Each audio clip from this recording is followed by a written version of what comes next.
নমস্কার, কেমন আছেন সবাই? প্রবাসে ঘরকন্যা একটি ব্লগে আপনাদের স্বাগত জানাই। আজ রবিবার, পয়লা বৈশাখ। সকাল এখন 8:30 বাজে। সকলকে জানাই শুভ নববর্ষ। শুভ নববর্ষ। শুভ নববর্ষ। শুভ নববর্ষ তোমাকে আর বাকি সকলকে, আমার এক্সটেন্ডেড পরিবারে। বড়রা আমার প্রণাম নেবেন, আর ছোটরা আমার স্নেহ ও ভালোবাসা নিও। না, চা না। সূর্যটা দেখা দিচ্ছে না একটু একটু করে। আমি তাই ভাবছি তুমি কেন ঠান্ডাটা এসে বসে আছো। না না, দেখা দিচ্ছে না একটু। কখন সূর্য উঠবে সেই আশায়? না, উঠবেন। সূর্যদেব আস্তে আস্তে উঠছে। কোথায় সূর্যদেব গো? ওই যে একটুখানি দেখা দিয়েছে। তো আজকের প্ল্যান কি? আজকের প্ল্যান বলতে বিকালে তো অনুষ্ঠান আছে, আর ভাবছি যে বিকালে অনুষ্ঠানে আজকে বলছে মাটন করছে ওরা, জানো তো। এই জন্য দুপুরবেলার দিকে একটু হালকা করি, দিয়ে একটুখানি মন্দিরে যাই, তারপর ওখান থেকে ওই অনুষ্ঠানে চলে যাব। ঠিক আছে। রাত্রিবেলাতে যখন ভারী খাবার দাবারের ওরা ব্যবস্থা করছে বলছে, তাহলে আর দুপুরটা আজকে আর চিকেন করছি না। চলো এসো ভেতরে এসো, আমি দাঁড়াতে পারছি না, ঠান্ডায় মনে হচ্ছে। এসো। দুপুর 3টে মতো বাজে এখন। সবাই স্নান করে খাওয়া দাওয়া করে যাচ্ছি এখন মন্দিরে। মন্দিরে একটু ঠাকুরকে প্রণাম করব। বাড়ি থেকে মোটামুটি মন্দিরটা 20 মিনিট মতো সময় লাগে আসতে, আর যেতেও মোটামুটি 20 মিনিট মতনই লাগবে। একটুখানি সময় মন্দিরে কাটাবো, দিয়ে সেখান থেকে যাব আমাদের যেখানে পয়লা বৈশাখের অনুষ্ঠান আছে সেখানে।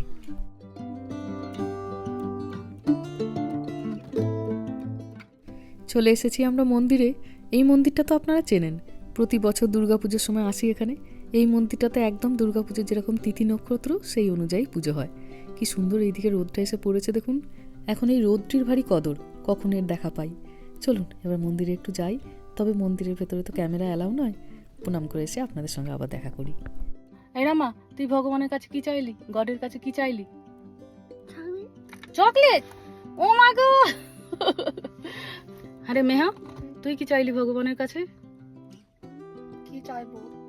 বললি না যে ঠাকুর আমার পড়াশোনাটা যেন ভালো হয়, দেখো মনটা যেন আমার ভালো করে বসে। পড়াশোনা তো ঠিক আছে। পড়াশোনা ঠিক আছে? তাহলে রেজাল্টের কথা বলতে পারতিস যে ঠাকুর আমার রেজাল্টটা যেন ভালো হয়, দেখো। ওটাও তো ঠিক আছে। তাহলে শরীরটার কথাই বলতে পারতিস যে ঠাকুর আমার যেন শরীরটা ভালো থাকে, দেখো। কোল্ড কাপ শুধু আছে, ঠিকই আছে। ভগবান, তাহলে বলতে পারতিস তাহলে বলতে পারতিস অন্তত ঠাকুর আমার মায়ের শরীরটা ভালো রেখো, আমার বাবার শরীরটা ভালো রেখো। তোমরা তো ঠিক আছো। আরে চাইতে হয়। কেন চাইবো আননেসেসারিলি? কেন চাইবো আননেসেসারিলি? বোঝো কাণ্ড, এই সমস্ত তার কাটা ছেলে মেয়েদেরকে কি বড় করব। ওর বাবার এক বন্ধুর সঙ্গে দেখা হয়ে গেছে, ওর বাবা তাই তার সঙ্গে গল্প করতে লাগিয়ে দিয়েছে। আর বাইরেটা এত ঠান্ডা, ছেলে মেয়েদেরকে নিয়ে মনে হচ্ছে বাইরে দাঁড়ানো যাচ্ছে না। সব স্নান করে বেরিয়েছে তো ওই জন্য আমরা গাড়িটাতে এসে বসেছি। আর ওর বাবা দুটো কথা বলে চলে আসুক। ঘুম পেয়ে যাচ্ছে? ও বাবা, জামাটা খারাপ হয়ে যাচ্ছে, শুয়ে পড়িস না ওর গায়ে। তুমি দিদির পিলো হয়েছো মা? নো, তোর পিলো নয়, তুই ওঠ। চলুন বেরিয়ে পড়েছি আমরা। আজকে ভেতরের রাস্তাটা দিয়ে এলাম, ওই জন্য ওই ট্রেন লাইনটা দেখা যাচ্ছে। ওই দেখুন দূর দিয়ে একটা মালগাড়ি যাচ্ছে।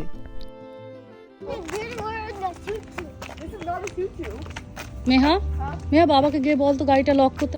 শুভ নববর্ষ। গৌরব, তুমি এত পাঞ্জাবি কোথা থেকে আনাচ্ছ গো? সব কলকাতা। সে তো কাণ্ড হয়ে যাচ্ছে মনে হচ্ছে। তুমি তো ড্রেস রিপিট করছো না সেই সিনেমা আর্টিস্টদের মতো। চল, সাজানো হয়ে গেছে? সুন্দর লাগছে। ভালো লাগছে? ও থ্যাংক ইউ, থ্যাংক ইউ। যাও একদম ওখানে সাজাতে ব্যস্ত। সাজাতে ব্যস্ত সবাই। হ্যাঁ, মানুষ শুভ নববর্ষ। একদম একদম। এই যে এইটা গেটটা। বাড়ির সামনের এই হলটা ভারী সুন্দর হয়েছে জানেন।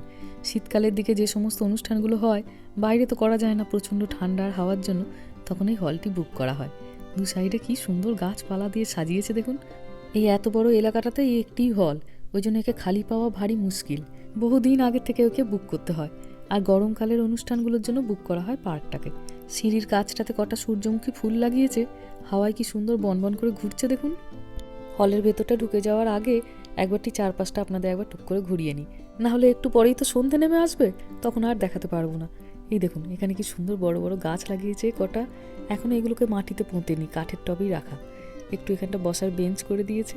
আর আরও কেন এলাম, ওই যে দূরের দিকে বিল্ডিংটা দেখতে পাচ্ছেন, ওইটা হচ্ছে আমাদের এখানকার লাইব্রেরি।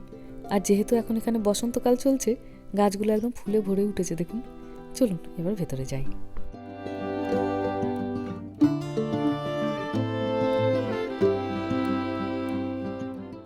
লোকজন এখনও সবাই আসেনি, তবে অনেকটা কাজই এগিয়ে ফেলেছে দেখুন।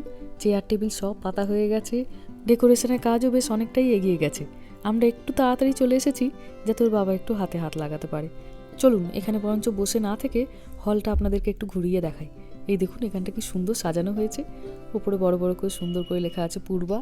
আর দরজা দিয়ে ঢুকতেই যে দেয়ালটা আছে ওখানে এসো হে বৈশাখের ব্যানার টাঙানো হচ্ছে। আর আরেকটি ভারী সুন্দর উদ্যোগ নেওয়া হয়েছে, বাচ্চারা যারা ড্রয়িং করে বা বড়রা ড্রয়িং করেন তাদের ড্রয়িংগুলোকে নিয়ে আসতে বলা হয়েছে এখানে টাঙানোর জন্য, যাতে সবার সামনে তাদের কাজগুলিকে তুলে ধরা হয়। কি সুন্দর করেছে দেখুন। আর এই স্কেচটি মেহার বাবা করেছে, মিস্টার বিন। এই ঘোড়া স্কেচটাও মেহার বাবা করেছে। তবে আপনাদের ওই দেয়ালটাই নিয়ে যাই, কি সুন্দর এই আর্ট ওয়ার্কটা লাগছে দেখুন। এটি মিমিদির তৈরি। বন্ধুরা সবাই একে একে আসতে শুরু করেছে, আর বন্ধুদেরকে পেয়ে রামকৃষ্ণ একদম এবার আহ্লাদে আধখানা হয়ে যাচ্ছে। এই জন্যই তো একটু অনুষ্ঠানগুলোর দরকার বলুন। ছোটরা তাদের বন্ধু পায়, বড়রা তাদের বন্ধু পায়।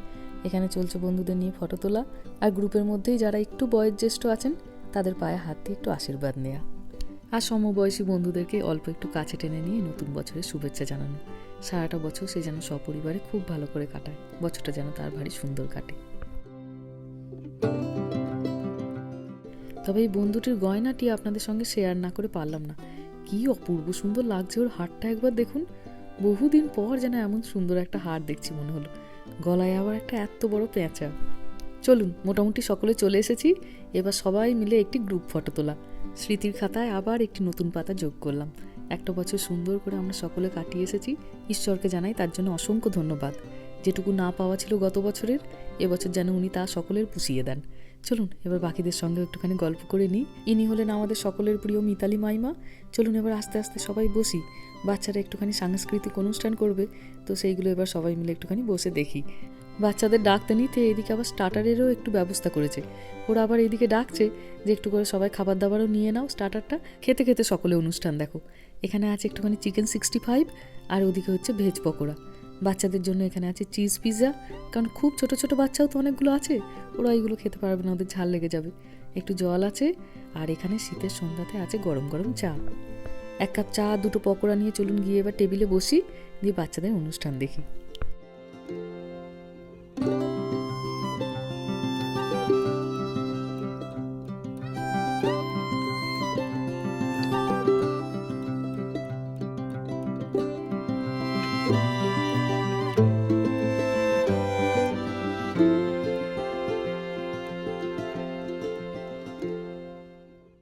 এই চিকেন 65টা থেকে এত সুন্দর গন্ধটা বেরাচ্ছে, দান খেয়ে দেখি কেমন হয়েছে। স্বাদে তো অপূর্ব সুন্দর হয়েইছে, কিন্তু ঝালটাও একটু কম দিয়েছিল যাতে বাচ্চারা খেতে পারে।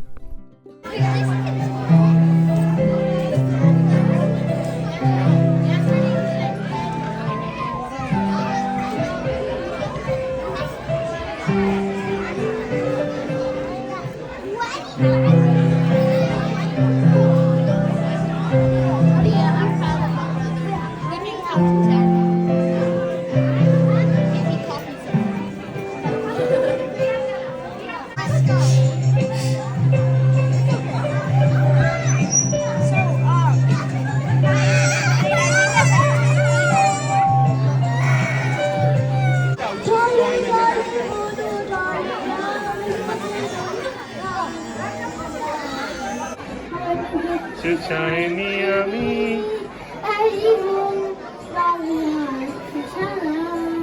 তারপর আমিও তাদেরই মরে যাই। আজকে আবার এখানে মিষ্টি প্রতিযোগিতাও ছিল জানেন। অনেকজন জাজ আছে, তার মধ্যে আমিও একজন। এটি হলো আম দিয়ে নারকেল দিয়ে একটু লাড্ডু, আর একটা ছিল কুলফি। শুধু স্বাদে ভালো হলেই হবে না, তাদের আবার পরিবেশনটি কেমন হয়েছে তার উপরেও আবার নাম্বার দিতে হবে এইখানে। আর এটি হলো গ্রুপের সব থেকে ছোট মেম্বার, একদম একটা সূর্যমুখী ফুলের মতো ঘুরে বেড়াচ্ছে দেখুন। আর এক বন্ধু ভারী সুন্দর কেক তৈরি করে, তো সে এখানে নববর্ষের জন্য কেক তৈরি করে এনেছে। আর এদিকে বাচ্চাদেরও সাংস্কৃতিক অনুষ্ঠান হয়ে গেছে, তারা এখানে বসে বসে পিৎজা খাচ্ছে, গল্প করছে, তাদেরও ভারী মনটা আনন্দ। তবে ওইদিকে চলুন এবার খাবারের ব্যবস্থাতে কী কী এবারে আয়োজন হয়েছে দেখাই। এই ট্রেটি খুলতেই মনটা খুশিতে একদম অস্থির হয়ে গেল। এঁচড় করেছে, এবার দেখুন এত সুন্দর রঙটাও হয়েছে, দেখে একদম সেই বিয়েবাড়ির এঁচড়ের মতনই লাগছে। এখানে মাছ, একদম চলুন সামনে থেকে দেখাই। সাদা ভাত, পোলাও, 2 রকমেরই বেশ ব্যবস্থা করেছে এবার। এখানে অল্প করে একটু ডাল, আর ডালের পাশেই এদিকে আছে ঝুরঝুরে আলু ভাজা। অনেক দিন পরেই ঝুরঝুরে আলু ভাজাটা দেখলাম। বাড়িতে করলে দেখি এত সুন্দর কখনো হয় না। এখানে এঁচোড়, আর এটা বলছে সয়াবিন দিয়ে তৈরি করেছে, তবে এটি নাকি ভারী সুন্দর খেতে হয়। অনেকজন ভেজেরও আছেন তো। এখানে একটুখানি পনির আছে, আর এখানটাতে মাছ। তখন তো এই মাছের ট্রেটা খুললো। আর এখানে রয়েছে একটু মাটন। রঙটা কি দুর্দান্ত এসেছে দেখুন। আর এদিকে একটুখানি চাটনি, এদিকে পাঁপড়, আর এদিকে হচ্ছে ছানা পোড়া মিষ্টি। বহু কিছুর আয়োজন করেছে, একদম জমজমাটি নববর্ষের মেনু। এদিকটিতে যারা আমিষ খাবেন তাদের এটি টেবিল, আর এইখানটাতে হয়েছে নিরামিষদের টেবিল। এখানটাতে মাছ আর মাংস কোনো কিছু নেই, পাঁপড় পনির ওই সমস্ত জিনিসপত্র আছে। তবে বেশ বড় লম্বা লাইন হয়ে গেছে। চলুন আপনাদেরকে দেখিয়ে নিয়ে একবারটি ওই লাইনটাতে গিয়ে দাঁড়াই। সঙ্গে রামাটাকেও খুঁজে আনি, ওটাকেও আমার পাশে বসাতে হবে। মেহা তো এখন অনেকটাই বড় হয়ে গেছে, ওর বন্ধুদের সঙ্গে নিয়ে ঠিক খেয়ে নেবে। চলুন এবার গিয়ে লাইনে দাঁড়াই। খাবারের লাইনে দাঁড়িয়ে মধুমিতার সঙ্গে দেখা। মধুমিতার বাড়ি খড়গপুরে। মধুমিতা, ওর হাজব্যান্ড আর ওর একটা পুচকি ছেলে। চলুন এবার এই টেবিলগুলোতে গিয়ে একটু বসি। চারিদিকে গল্প, হাসি, বাচ্চাদের ছুটোছুটি, চিৎকার, বাংলা গান, সব মিলিয়ে দুর্দান্ত সুন্দর একটা নববর্ষের পরিবেশ। আর এই যে এখানে আমি আমার খাবারটা নিয়ে চলে এসেছি। অল্প একটু ভাত, অল্প একটুখানি পোলাও, আর বাকি সমস্ত তরকারিপাতি। তবে কোনো দিকে প্রথমে যাব না, যাব প্রথমে এঁচোড়টায়। দেশে আমরা বাজার থেকে যেভাবে এঁচোড় কিনি, এখানে আমি তেমনভাবে এঁচোড় কখনো পাইনি। টিনের এঁচোড় কিনি। এই যে এইটি হচ্ছে সোয়াবিনেরটা। নিজেও বসেছি, আর পাশে রামাটাকেও নিয়ে বসেছি। 1 চামচ করে নিজে খাচ্ছি, 1 চামচ করে ওকে খাওয়াচ্ছি। মেহা বসেছে ওর বন্ধুদের সঙ্গে, আর ওর বাবার একটু সময় লাগবে। ওর বাবা পরিবেশনে আছে, পরে যারা পরিবেশনে আছে তারা সবাই একসঙ্গে নেবে। খাওয়া দাওয়া সকলের শেষ, সাংস্কৃতিক অনুষ্ঠানও শেষ। এবার ভাঙা মেলা, সময় মতো হল ফেরত দিতে হবে। খাবার দাবারের টেবিল গুছিয়েই তাড়াতাড়ি করে আবার টেবিল চেয়ার সমস্ত কিছু গোছাতে শুরু করে দিয়েছে বাকি সকলে। এবার ভালো করে রুমটাকে ভ্যাকিউম করে তারপর ওদেরকে ফেরত দিতে হবে। বাইরের দরজাটা এখন খোলা আছে, আর রামকৃষ্ণ আমার হাতে ওর জ্যাকেটটা রেখে দিয়ে চলে গেছে। বাড়ি গিয়েই শুরু হবে কাশি, ওই জন্য ওকে তাড়াতাড়ি একবারটি ওটা পড়াচ্ছি। চলুন আমাদের এখানে অনুষ্ঠান শেষ, এবার বাড়ি ফেরার পালা। রাত্রি প্রায় 9টা মতো বাজে। সকলকে জানাই আরেকবার শুভ নববর্ষ। বড়দের জানাই আমার প্রণাম, ছোটদেরকে জানাই আমার ভালোবাসা। সকলে খুব ভালো থাকবেন, সুস্থ থাকবেন, সাবধানে থাকবেন। আর ব্লগটা কেমন লাগলো সেটা আমাকে অবশ্যই কমেন্টে জানাবেন। ভালো লাগলে একটা লাইক করে দেবেন। সবাই ভালো থাকবেন, সুস্থ থাকবেন, সাবধানে থাকবেন। দেখা হবে খুব শিগগিরই পরের একটা ব্লগে।